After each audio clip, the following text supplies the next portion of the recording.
So the other night I was watching The Daily Show and I was super surprised to see Annalena Baerbock being interviewed by Jon Stewart.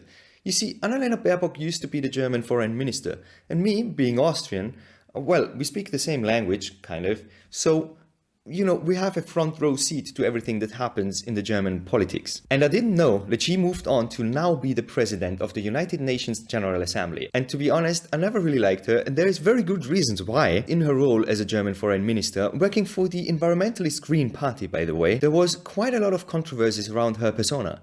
And we have to get into this, because she always talks about one thing, but then does very different things, just like any other politicians would do. But she's always saying that we need more women in power, because if you have more women in power, there is more empathy, more integrity, less corruption. Is she a good example for that? Short answer, absolutely not. She's a very good example of integrity having nothing to do with gender. Power doesn't have a gender. Power only has an appetite, usually for more power. So let's start off with her talking on The Daily Show about the climate crisis that we're all facing. Climate crisis, I mean, you can deny it.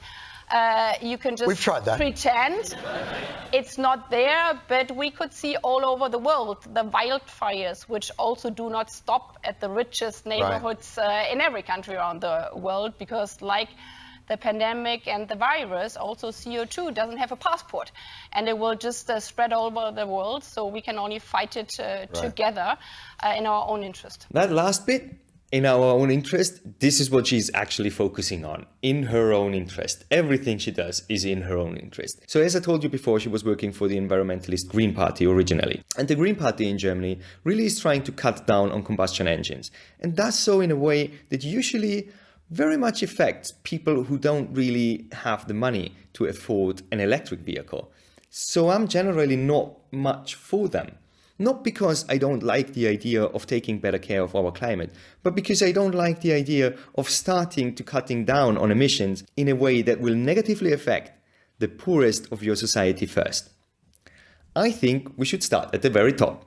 So how did she perform? Well, she used short-distance flights, something that she very strongly and vocally was against all her political career. She always said we need to cut down on short-distance flights within the European Union, and especially within Germany, because there is so many business flights within Germany, which is a bit of a problem because there is fast trains that you can use, or you can use cars, whatever. Anything would be better than these flights. Herself, though, she's not paying any attention to that. She uses an A350 government plane. That's a commercial airliner-sized plane that she used frequently, and sometimes even had it fly empty just to pick her up. This is an example when she traveled the US, and she went from Austin to Houston on a bus with her delegation, and she took a lot of pictures and videos showing how environmental friendly she's traveling in the United States. The reality was that the A350 that she was using as the general means of transport was flying empty from Austin to Houston just to pick them up again and go back. So, environmentally friendly, yes.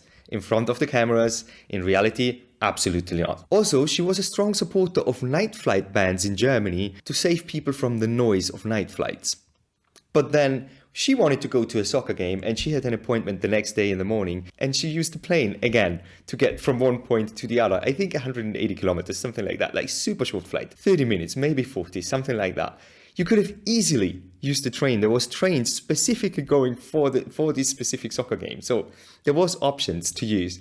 She could have taken a car. As a politician, you don't have to drive yourself. You just sit in the back seat. You can rest. You can sleep. You can work. Whatever you want to do. You really don't have to drive yourself. It's something that I understand. If you have important meetings the next day, you need to rest. That is something that I really get. I even understand taking a plane in certain situations. But don't preach water and drink wine, come on. So, well, this is the typical hypocrisy that you would have from any politicians. But was she a good diplomat at least? Well, no. With liberty and peace in Ukraine. And we will support Ukraine as long as it takes. Because if Putin were to win this war, what sign would that be for other dictators in the world? Like Xi, like the Chinese president. So therefore, Ukraine has to win this war. Freedom and democracy have to win. And we will stand with Ukraine as long as it takes. Yeah, that's the clip where she called the Russian President Vladimir Putin and also China's Prime Minister Xi Jinping dictators. both of them. At the time, we have to admit that the European Union and Russia were already on bad terms, really, because Russia invaded Ukraine and the European Union put sanctions on Russia, and Russia at the time was not a very big trading partner anymore. Calling him a dictator, though, even if you think that and you want to discuss it with people in your free time, with friends and family, nobody gets to know it, your decision. But being a diplomat, the foreign minister of one of the most important economies in the European Union, you just can't do something like that.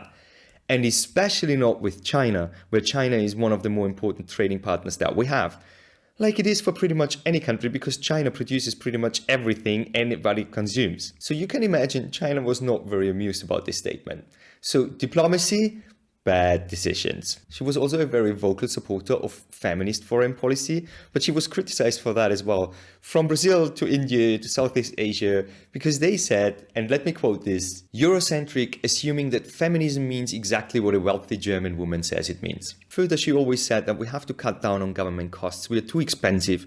And then, we already established she was using a government plane in many situations where it really was not necessary by any means. She also used around 137,000 euros a year on her makeup artist. I didn't make this up. This is true. And she was criticized for that quite a lot, as you can imagine. But she said, her words, not mine, I don't want to look like a gravedigger on camera. So, yeah. There is that. Also, there was the case of being quite dishonest in her CV, to the point where she had to change it so many times. Some say it's a work of fiction now. And she wrote a book that was criticized for plagiarism, to the point where she stopped printing it. Again, I don't make this shit up, because you can't make this shit up. This is all true. This is the reality we live in. And yes, this person is now the president of the United Nations General Assembly. I don't know how she got this job.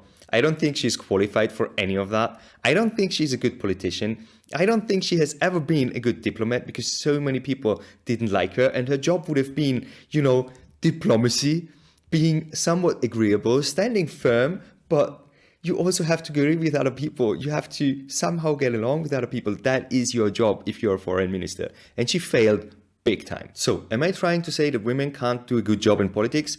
No, I'm just saying she's a very bad example. And when it comes to men in politics, what can I say? This man is currently leading the most powerful military and economy on the planet. Nobody knows this stuff better than me. Nobody knows more about taxes than I do, and income than I do. Nobody knows more about construction than I do. Nobody knows more about campaign finance than I do. I know more about drones than anybody. Nobody knows much more about technology, this type of technology, certainly, than I do. Nobody knows more about technology than me. Nobody in the history of it's also this funny has ever known so much about I can't go on with Donald this. Trump. So yeah, he knows everything. Of course I prefer men to be in politics. He's awesome. People do understand that I am being sarcastic here, right? I am European. I do live in Europe. We suffer for higher prices on everything. Every consumer good we have to buy on a daily basis because of him starting a war that we had nothing to do with and none of us wanted to. So, I'm really not a big fan of Trump. How could I be? As always, if you made it all this way, thank you very much for watching. See you next time.